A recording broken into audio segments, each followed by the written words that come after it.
ونشهد أن محمدا عبده ورسوله الذي أرسله بالحق بشيرا ونذيرا وداعيا إلى الله بإذنه وسراجا منيرا فقد قال الله تعالى في كلامه المجيد وفرقان الحميد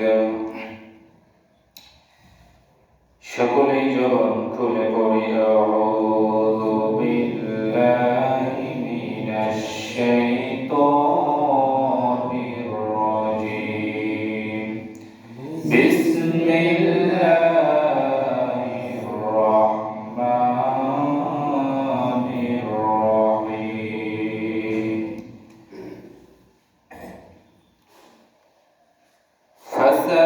فستذكرون ما أقول لكم وأفوض أمرا إلى الله إن الله بصير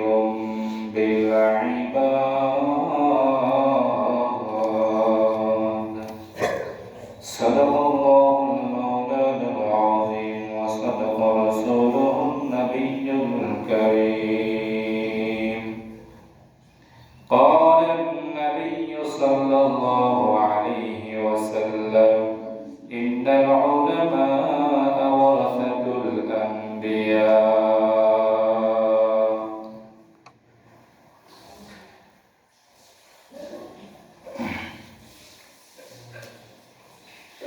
শিশুকাল গেল যৌবন গেল চুলেতে পাক ধরেছে শিশুকাল গেল যৌবন গেল চুলেতে পাক ধরেছে হঠাৎ একদিন শুনতে পাবে আমার মরণ হয়েছে দক্ষতা অর্জন করা ব্যতীত সফল হওয়া সম্ভব নয় দক্ষতা অর্জন করা ব্যতীত সফল হওয়া সম্ভব নয় দক্ষ ব্যক্তি সবার কাছে হীরার চেয়েও দামি হয় আসবে যেই দিন মরণের ডাক একটু সময় পাবে না আসবে যেই দিন মরণের ডাক একটু সময় পাবে না লক্ষ কোটি টাকা দিলেও বেঁচে থাকতে পারবে না যে কোনো ভালো কাজের শুরুতে বিসমিল্লাহ পাঠ করতে হয় যে কোনো ভালো কাজের শুরুতে বিসমিল্লাহ পাঠ করতে হয় বিসমিল্লাহ ছাড়া কাজ শুরু করলে বরকত নষ্ট হয়ে যায় নতুন সাজে সাজিয়ে তোমায় রেখে আসবে কবরে, নতুন সাজে সাজিয়ে তোমায় রেখে আসবে কবরে। বাপু মা ভাই বোন বন্ধু বান্ধব কেউ যাবে না সঙ্গে।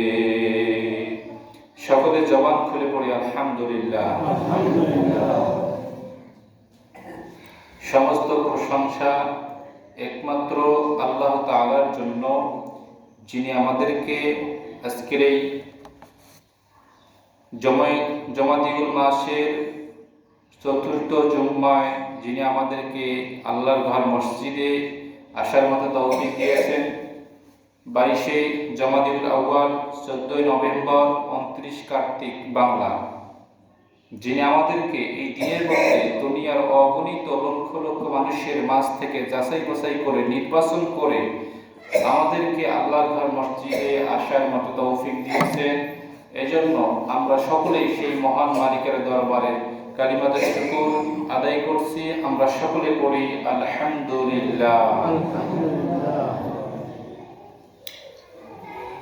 আমরা আল্লাহ পাক রব্বুল আলামিন আমাদেরকে আল্লাহ পাক রব্বুল আলামিনের দাসত্ব এবং তার হুকুম মানার জন্য, তার হুকুমের গোলামি করার জন্য, তার হুকুমের দাসত্ব করার জন্য, তার ইবাদত বন্দেগী করার জন্য তিনি আমাদেরকে সৃষ্টি করেছেন।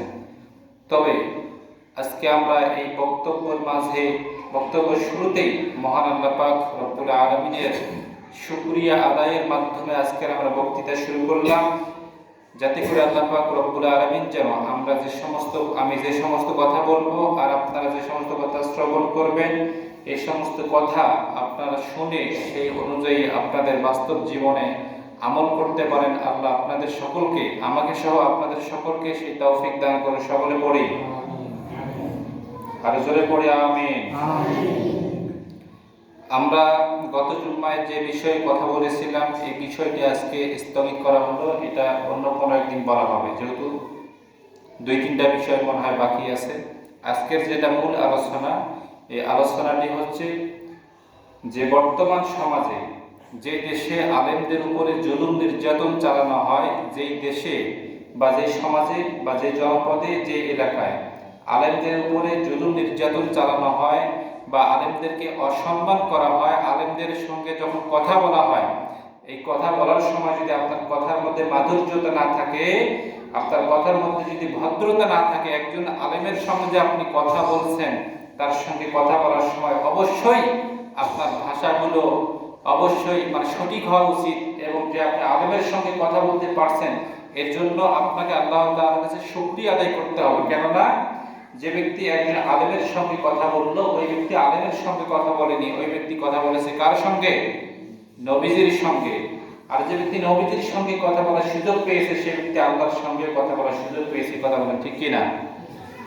এজন্য যে কোনো এলাকায় বা কোনো দেশে আলেমের উপর আলেমকে যদি আলেমের সঙ্গে যদি সম্মান সহিত কথা বলা না হয়, তাহলে সেই দেশের মধ্যে আল্লাহ পাক রব্বুল আলামিন 6টি গজব নাযিল করেন। জোরে বলেন কয়টি? 6টি।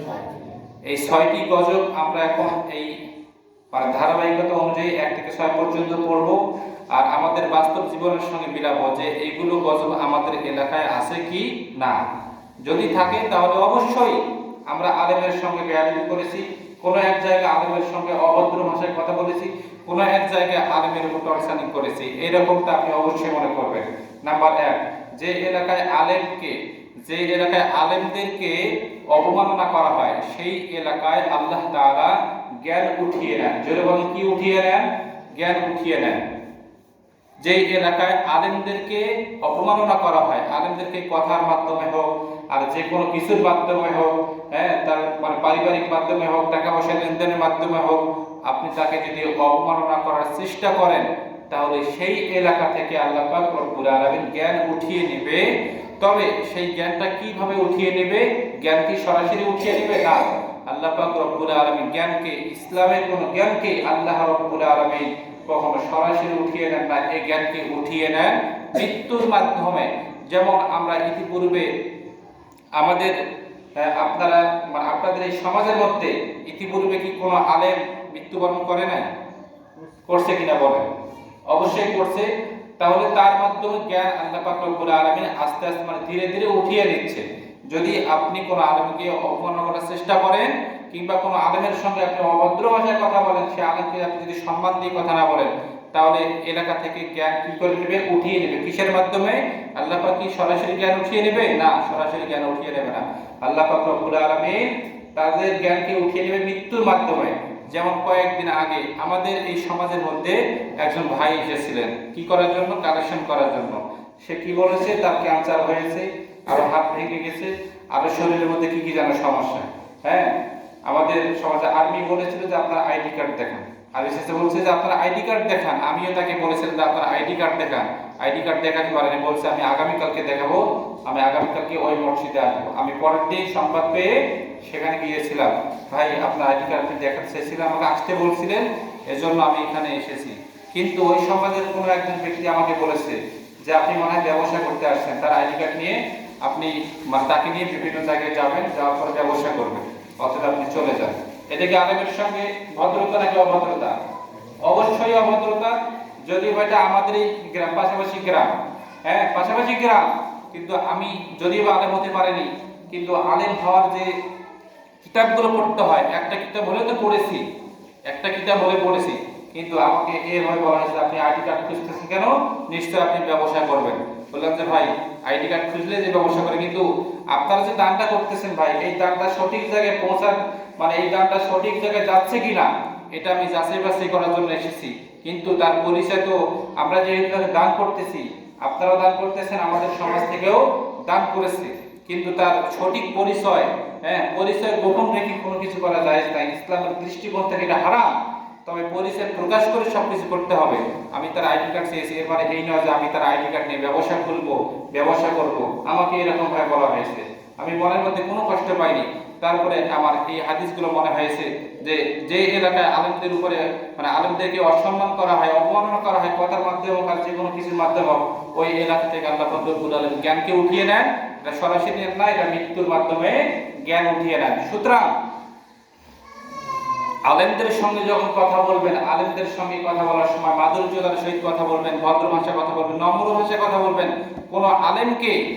কোনো আলেমকে অবমাননা করার জন্য কখনোই চেষ্টা করবেন না। কেননা একজন আলেমকে অবমাননা করা মানে একজন নবীকে অবমাননা করা। কেননা ইন্নাল উলামা ওয়ারাসাতুল আম্বিয়া, নিশ্চয় নবীগণের ওয়ারিসকে আলেমগণ, নবীগণের উত্তরসূরি আমরাই। আপনারা যারা আলেম ব্যক্তি যারা এখানে আছেন, হাফেজ কোরআন যারা আছেন, তারাই আলেমগণের তারাই নবীগণের ওয়ারিস। এই নবীগণকে যারা এই নবীগণের ওয়ারিসকে যারা অবমাননা করবে, তারা নবী তারা সেই আলেমকে অবমাননা করবে না, এরা সরাসরি কাকে অবমাননা করবে? নবীকে। আর যারা নবীকে যারা অবমাননা করবে, তারা সরাসরি কাকে অবমাননা করবে? আল্লাহকে। আর যারা নবীজির খেদমত, আর যারা কোনো আলেমের খেদমত করবে, ওই ব্যক্তি আলেমের খেদমত করলো না, ওই ব্যক্তি কার খেদমত করলো? নবীজির খেদমত করলো। আর যে ব্যক্তি নবীজির খেদমত করার সুযোগ পেল, ওই ব্যক্তি সরাসরি মহান আল্লাহ তাআলার খেদমত করলো। বলি সুবহানাল্লাহ। এজন্য আমাদের সকলকে আলেমদের সঙ্গে কথা বলার সময় খুবই ভদ্রতার সহিত কথা বলতে হবে। নাম্বার 2, আল্লাহ তাআলা সেই এলাকা থেকে বরকত উঠিয়ে নেন। কি উঠিয়ে নেন? বরকত উঠিয়ে নেন। কোন এলাকা থেকে? যেই এলাকায় বা কোনো জনপদে বা কোনো দেশে আলেমদের সঙ্গে অভদ্রতার সহিত কথা বলা হয়, আলেমদেরকে অবমাননা করা হয়, সেই এলাকা থেকে আল্লাহ পাক রব্বুল আলামিন বরকত উঠিয়ে নেন। কি বরকত? যেমন বৃষ্টি বন্ধ করে দেন। আমরা ইতিপূর্বে দেখেছি যে 1 মাস, আমরা গত রমজানেই দেখেছি, রমজানের 30 দিন গেছে, মনে হয় একদিনও বৃষ্টি হয়নি। তার আগের বছরেও আমি এটা লক্ষ্য করেছি, মনে হয় বৃষ্টি হয় নাই। তাহলে এই বৃষ্টি বন্ধ হওয়া, এটা কিসের লক্ষণ? আলেমদেরকে অবমাননা করার লক্ষণ। যে আলেমদেরকে অবমাননা করলে সেই এলাকার মধ্যে বৃষ্টি বন্ধ হয়ে যায়। আমরা যদিও বা অনেক আগে, আজ থেকে 7-8 বছর আগে আমরা লক্ষ্য করেছি, বৃষ্টি 2-4 দিন পর, 8-10 দিন পর কিন্তু বৃষ্টি হইতো, কিন্তু ওই রকম এখন আর মানানমূল বৃষ্টি হচ্ছে না। কেন হচ্ছে না? এই বৃষ্টি, এটা হচ্ছে আল্লাহ তাআলার একটি বরকত। এই বরকত নামক বৃষ্টিকে আল্লাহ তাআলা উঠিয়ে নেন। কেন উঠিয়ে নেন? আলেমদেরকে অবমাননা করার কারণে। জানি না আপনাদের এলাকায় কোনো আলেম অবমাননা হয়েছে কিনা। যদি হয়ে থাকে তাহলে দেখবেন যে বৃষ্টি বন্ধ হবে, এই বৃষ্টি মানে আবার সময়টা হবে। কিন্তু যদিও বা বৃষ্টি মিকরাইল আলাইহিস সালাতু ওয়াস সালাম মানে পরিচালনা করেন, বৃষ্টির কাজে দায়িত্বে কে আছেন? মিকরাইল আলাইহিস সালাতু ওয়াস সালাম। যদিও বৃষ্টির দায়িত্বে তিনি আছেন, কিন্তু আল্লাহ পাকের আদেশে তিনি বৃষ্টি বন্ধ করে দেন, বৃষ্টি বন্ধ করে দেন। এরপরে ফসলের মধ্যে বিভিন্ন গজব দেন। কিসের মধ্যে গজব দেন? ফসলের মধ্যে। এখন আপনি লক্ষ্য করেন আপনার ফসলের মধ্যে কত রকম গজব, এখন মানে প্রত্যেকটা বছরে নতুন নতুন গজব আসতেছে। কখনো কারেন্ট পোকা, আবার কখনো দেখবেন যে মানে ধানের আগা লাল হয়ে যাওয়া, এরকম মানে এরকম ভাবে গজবের কোনো কি নাই, শেষ নাই। কয়েকদিন আগে আমাকে বললো, হুজুর একটু দোয়া করেন তো, আমার এই ধান বাড়ির মধ্যে অনেক মানে গজব আসতেছে। কেন যে গজব আসতেছে? কিন্তু আসলে গজব কি জন্য আসে এটা আপনাকে কোরআন সুন্নাহ রিসার্চ করতে হবে, তাহলে আপনি বুঝতে পারবেন। ফসলের মধ্যে বিভিন্ন গজব, হ্যাঁ, রিজিক বন্ধ হয়ে যায়, রিজিক উঠায় নেওয়া, হ্যাঁ, আল্লাহ পাক রব্বুল আলামিন আমাদের সমাজের মধ্যে বা আমাদের সমাজের প্রত্যেকটা ব্যক্তির না হোক, কারো না কারো রিজিকের অভাব দেখা দেয়। হ্যাঁ, তারা চিন্তা করে যে আজকে আমার বাড়িতে খানা নাই, কিন্তু আগামীকালকে কি খাবো, এরকম চিন্তা ফিকির করে। কিন্তু আপনি একটা বিষয় লক্ষ্য রাখবেন, বাচ্চাদেরকে একটু কন্ট্রোল করেন।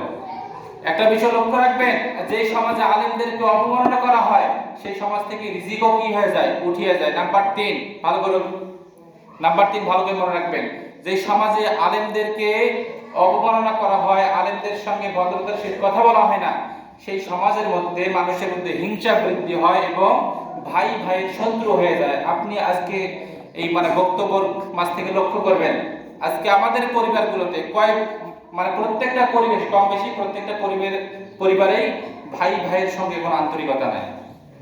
কথা বলেন ঠিক কিনা? ভাই ভাইয়ের সঙ্গে কোনো আন্তরিকতা নাই। ভাইয়ের বাড়িতে এসে, হ্যাঁ, দোয়ার আয়োজন করে, দোয়ার ইন্তজাম করে, ভালো খাবারের ব্যবস্থা করে, অথচ আপনার আপন ভাই পাশের বাড়িতে বসে আছে, পাশেই তার বাড়ি, কিন্তু আপনি তাকে দাওয়াত করছেন না, তাকে আপনি স্মরণ করছেন না, এমনকি তার সঙ্গে আপনি কথাও বলেন না। বাজারে যাওয়ার সময় আপনি দেখতেছেন আমার ভাই আসতেছে, আপনি যাচ্ছেন, হ্যাঁ, ভাইকে দেখলে আপনি অন্য রাস্তাতে চলে যান।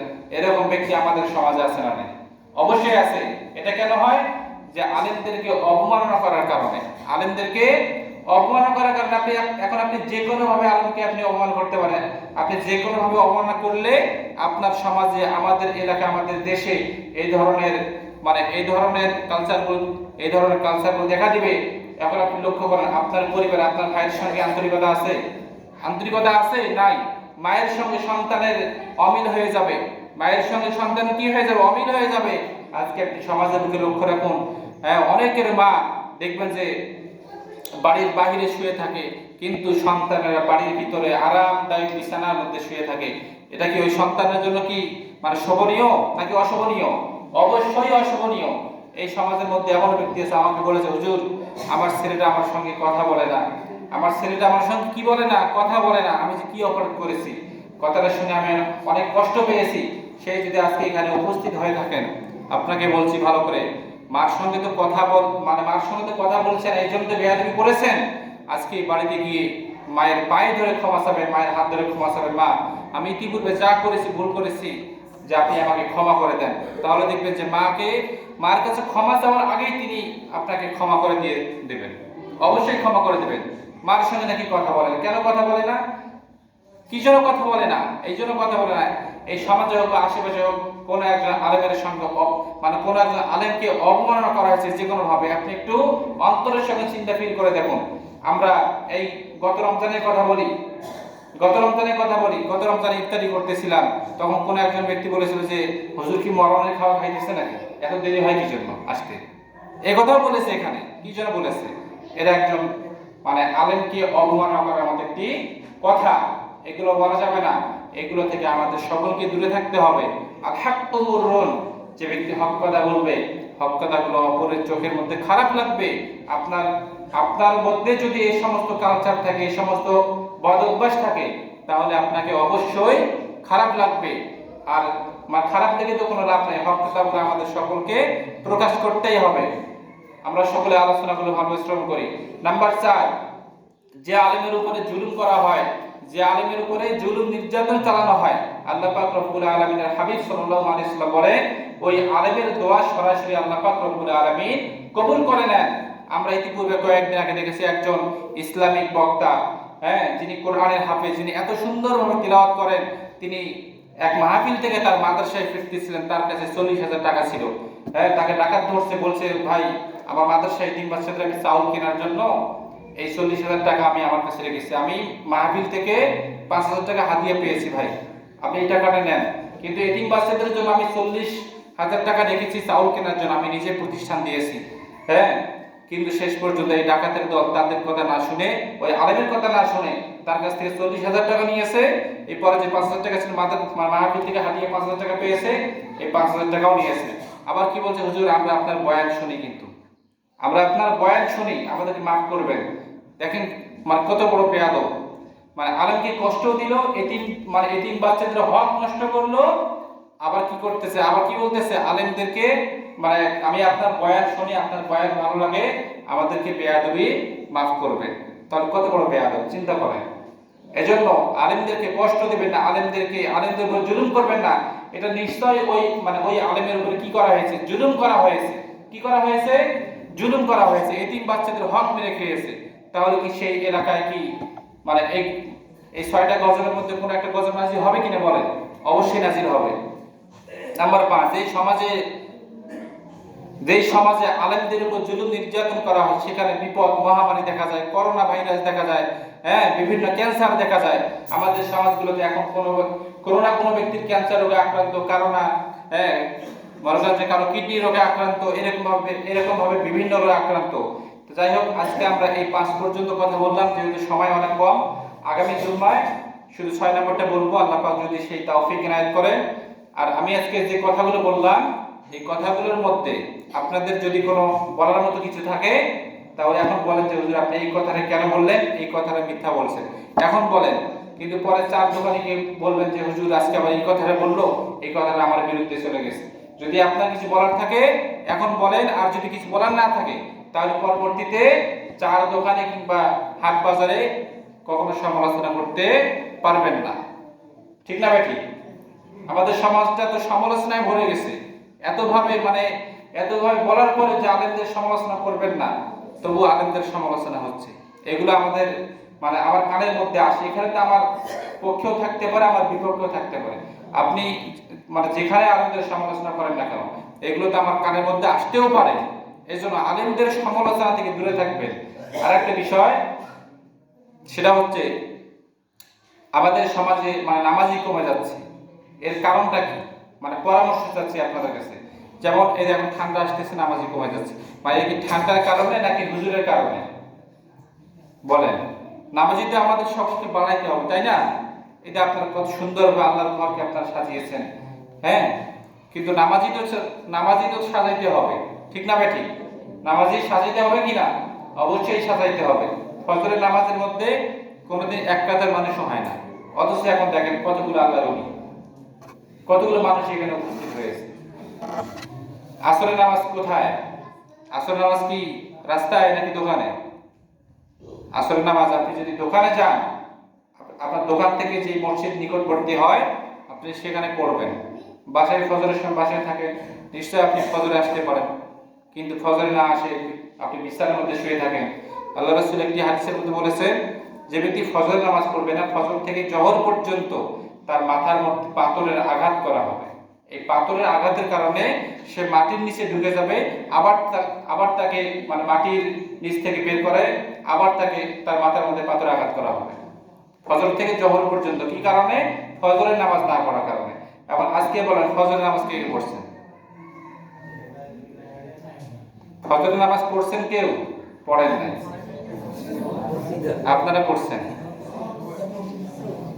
পিছনের মানুষগুলো মনে হয় পড়ে নাই, তাই না?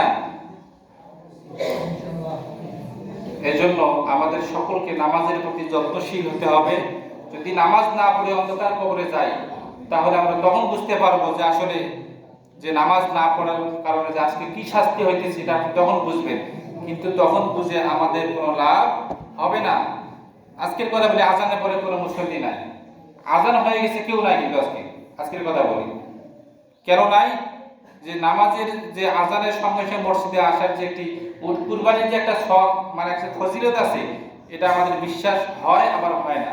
যদি বিশ্বাস হইতো তাহলে আমরা হামাগুড়ি দিয়ে হলে মসজিদে আগে এসে এই উট কুরবানি করার শখটা অবশ্যই নিতাম। কথা বলেন ঠিক কিনা? কিন্তু আজান হয়ে গেছে কেউ না, আজানের পরে সবাই আসছে। আপনারা সকলে আজানের আগে আসার জন্য চেষ্টা করবেন। শুধু তাই নয়, 5 ওয়াক্ত নামাজে সকলে আসবেন। 5 ওয়াক্ত নামাজে সকলে আসবেন। সকলে কথা দেন দেখি 5 ওয়াক্ত নামাজ পড়বেন সবাই। আপনি যে কোথাও পড়তে পারেন, তবে জামাতের সাথে পড়ার জন্য চেষ্টা করতে হবে, আপ্রাণ চেষ্টা করতে হবে। আপনি ভ্যান নিয়ে গেছেন, আপনার ভ্যান বাজারে রেখে হোক আর মসজিদের সামনে রেখে হোক, আপনি ওখানে নামাজ পড়বেন। বিশেষ করে ফজরের নামাজের সময়। আপনি তো ফজরের সময় ভ্যান চালান না, আপনি ফজরের সময় আপনি অবশ্যই মসজিদে আসবেন। এটা মসজিদের হক। যেমন আজকে আমাকে একজন বলল যে হুজুর একটু হক সম্পর্কে আলোচনা করেন তো। একটু হক সম্পর্কে আলোচনা করবেন। হক সম্পর্কে আলোচনা করবো ইনশাআল্লাহ। তবে হক সম্পর্কে একটা কথা বলতে চাই, আপনার হক কি? এই মসজিদের হক কি জানেন? মসজিদের হক আপনি 5 ওয়াক্ত নামাজ এখানে এসে পড়বেন, এটা হলো মসজিদের হক। এটা কিসের হক? মসজিদের হক। এই জন্য আমরা যারা মসজিদে আসি না, নিশ্চয় আমরা এখনো ধ্বংসের মধ্যে নিমজ্জিত, আমরা এখনো ধ্বংসের মধ্যে পড়ে আছি। আর যারা মসজিদে আসেন তারা সঠিকভাবে নামাজ পড়বেন, নিশ্চয় আল্লাহ পাক রব্বুল আলামিন আমাদের জন্য ভালো করবেন। এবং আজান শোনার পরেও যেন আমাদের এই মহল্লার মধ্যে যারা বেনামাজি অবস্থায় এখনো আছে, আল্লাহ তাআলা যেন তাদেরকে 5 ওয়াক্ত নামাজি হিসেবে কবুল করেন। সকলে পড়ে আমিন। আমার কথা